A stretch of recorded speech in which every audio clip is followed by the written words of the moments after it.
अस्सलाम वालेकुम। मेरा नाम डॉक्टर शफीक चीमा है। मैं diplomat American board of internal medicine और नेफ्रोलॉजी हूँ। आज हम जिस टॉपिक पे बात करेंगे वो बड़ा इंपॉर्टेंट है। हमने बहुत ज़्यादा बात की है क्रिएटिनिन क्या होती है, ब्लड में क्रिएटिनिन जीएफआर क्या होता है। आज हम बात करेंगे यूरिया की, या ब्लड यूरिया नाइट्रोजन ये क्या होता है। और ब्लड में यूरिया का लेवल चेक करना ज़्यादा अच्छा मार्कर है कि किसी को गुर्दों की बीमारी हुई है, कि क्रिएटिनिन ज़्यादा अच्छा मार्कर है। तो पहले तो ये समझ लें कि ब्लड यूरिया नाइट्रोजन भी वेस्ट प्रोडक्ट है। जैसे हम प्रोटीन खाते हैं, गोश्त, चिकन, दालें वगैरह हम खाते हैं, उसके एंड में वेस्ट प्रोडक्ट के तौर पे नाइट्रोजन बनता है। प्रोटीन ब्रेक डाउन होते हैं अमाइनो एसिड में, अमाइनो एसिड से नाइट्रोजन बनता है। अब नाइट्रोजन जो है ना, ये अमोनिया में कन्वर्ट होता है और ये बड़ा टॉक्सिक है सेल्स के लिए। तो किडनी में यूरिया साइकिल चलता है, तो वो इसको कन्वर्ट कर देता है यूरिया में। यूरिया फिर जो है खून में उसका लेवल होता है, खास हद तक जाता है और फिर गुर्दे इसको निकालते हैं। तो अगर कोई गुर्दों की बीमारी होगी तो ये कम निकलेगा क्रिएटिनिन की तरह और इसका लेवल बढ़ जाएगा।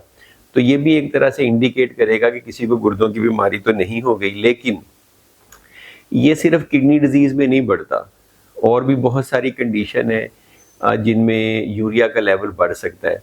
जैसे फॉर एग्जांपल अगर किसी को सीवियर डिहाइड्रेशन हुई या उसमें पानी की कमी है, तो हो सकता है यूरिया का लेवल उसके रिजल्ट में बहुत ज़्यादा बढ़ जाए। हाइपोवोलीमिया, कम पानी, डिहाइड्रेशन से किडनी पे भी इफेक्ट हो सकता है। उसके रिजल्ट में यूरिया क्रिएटिनिन दोनों बढ़ेंगे। लेकिन कभी कभार डिहाइड्रेशन में सिर्फ यूरिया का लेवल भी बढ़ सकता है, किडनी को कोई डैमेज नहीं हुआ हो सकता। तो ये फिर उतना ज़्यादा स्पेसिफिक नहीं रह जाता किडनी के लिए। इसी तरह कुछ लोग स्टीरॉयड्स लेते हैं, स्टीरॉयड के रिजल्ट में भी इसका लेवल बढ़ सकता है। कभी कभार मैदे में ब्लीडिंग होती है, जिसे हम जीआई ब्लीडिंग कहते हैं। अंदर गैस्ट्रिक अल्सर या पेप्टिक अल्सर डिजीज है, उसके रिजल्ट में ब्लीडिंग हुई है, खून की उल्टियाँ आई हैं या काले रंग के पखाने आए हैं।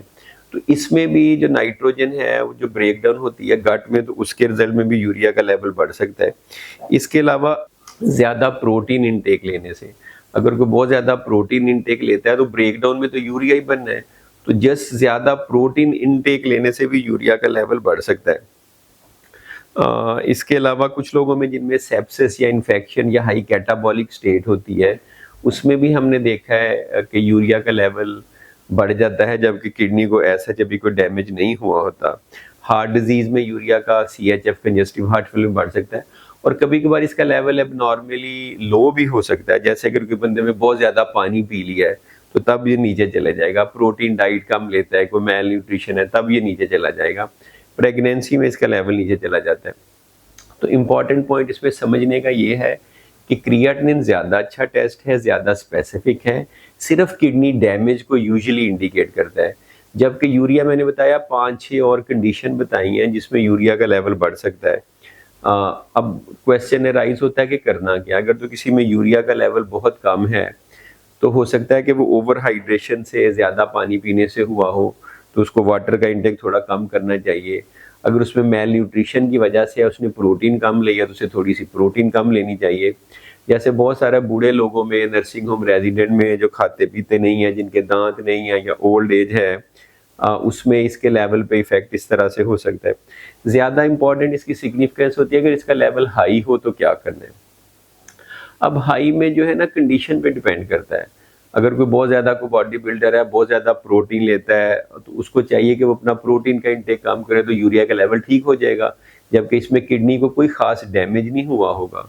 तो ज़रूरी नहीं है कि यूरिया का लेवल बढ़े तो इसका मतलब किडनी को डैमेज ही है।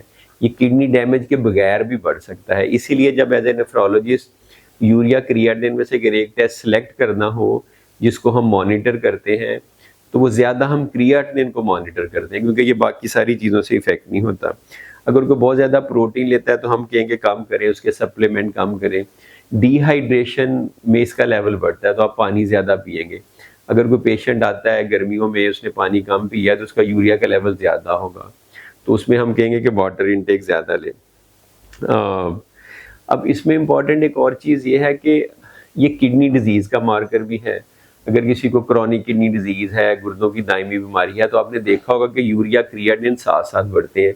उस कंडीशन में जब क्रिएटिनिन भी बढ़ी हुई हो तो एलिवेटेड यूरिया का मतलब भी वही होता है जो कि ज़्यादा आपके किडनीज ख़राब है। इवन दो कि जो हम GFR कैलकुलेट करते हैं, किडनी का फंक्शन कैलकुलेट करते हैं, वो क्रिएटिनिन की बेस पे करते हैं। लेकिन आप देखेंगे कि साथ साथ बढ़ा है। अगर किसी की 1 क्रिएटिनिन है तो इसका नॉर्मल लेवल होता है 10 से 20 के दरमियान। अब इनमें भी फ़र्क है, एक यूरिया है, एक ब्लड यूरिया नाइट्रोजन है। यूरिया की रेंज डिफरेंट होती है 20 से 50 ब्लड में, और ब्लड यूरिया नाइट्रोजन की रेंज 10 से 20 होती है। ब्लड यूरिया नाइट्रोजन का मतलब है कि वो यूरिया जो नाइट्रोजन कैरी कर रहा है। तो जैसे जैसे क्रिएटिनिन बढ़ती है, यूरिया या ब्लड यूरिया नाइट्रोजन का लेवल भी बढ़ता है। जैसे अगर क्रिएटिनिन 1 से 2 हुई है तो यूरिया हो सकता है, ब्लड यूरिया नाइट्रोजन हो सकता है 20 से 40 हो जाए। क्रिएटिनिन 3 हुई है तो ये 60 हो जाए।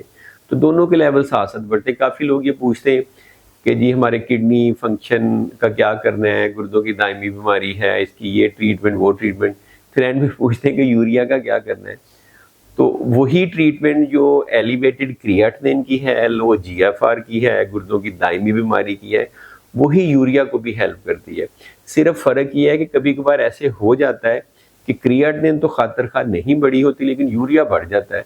तो उसमें फिर एज ए डॉक्टर मैं वो सारी चीज़ें देखूंगा कि मरीज़ को डिहाइड्रेशन तो नहीं हुई, ये ज़्यादा प्रोटीन तो नहीं ले रहा, स्टीरॉइड्स तो नहीं ले रहा, कोई इन्फेक्शन तो नहीं हुआ, कोई मैदे में ब्लीडिंग तो नहीं हुई। कई दफ़ा हम देखते हैं ICU में सुबह सुबह लैब्स आती हैं, क्रिएटिनिन 1 है तो 1 ही है और यूरिया का लेवल 70 हुआ होता है, 70। तो हम फिर जब दिख करते हैं तो पता चलता है कि पेशेंट को ब्लीडिंग भी हुई है, खून की उल्टी वगैरह आई है। तो इस तरह यूरिया को ज़रा जो है ना असेस करना कि किस वजह से बढ़ा है, उसमें और फैक्टर्स भी चूंकि आ जाते हैं तो थोड़ा सा ये कम इम्पॉर्टेंट हो जाता है एज़ कम्पेयर टू क्रिएटिनिन। और इसको भी वही चीज़ें कम करेंगी जो क्रिएटिनिन को कम करेंगी। अगर आप प्रोटीन कम लेंगे, जैसे कि हम CKD में कहते हैं कि आपने प्रोटीन कम लेनी है, उससे आपका GFR बेहतर होगा, क्रिएटिनिन बेहतर होगी, इसी तरह से उसमें यूरिया भी बेहतर होगा। मैंने वैसे ही बताया कि ये भी प्रोटीन की वेस्ट प्रोडक्ट है और क्रिएटिनिन भी प्रोटीन ही की वेस्ट प्रोडक्ट है। दोनों प्रोटीन के एंड रिजल्ट में बनते हैं। सिर्फ फ़र्क ये है कि यूरिया कुछ और चीज़ों में भी बढ़ जाता है जिनमें नॉर्मली क्रिएटिनिन नहीं बढ़ती।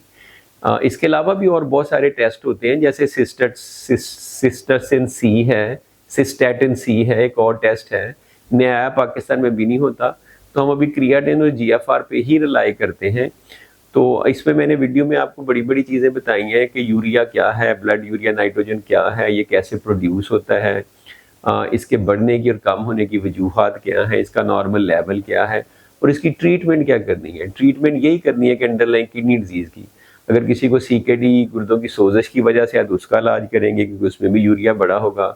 शुगर या ब्लड प्रेशर की वजह से है तो उसका इलाज करेंगे। पॉलीसिस्टिक की वजह से तो उसका इलाज करेंगे। तो ट्रीटमेंट अंडरलाइंग कॉज की करनी है। लेकिन अगर अंडरलाइंग कॉज यूरिया बढ़ने की किडनी डिजीज़ नहीं है तो फिर बाकी जो फैक्टर हैं, जैसे कोई स्टीरॉयड ले रहा है या मैदे में ब्लीडिंग है, उसका इलाज करना है।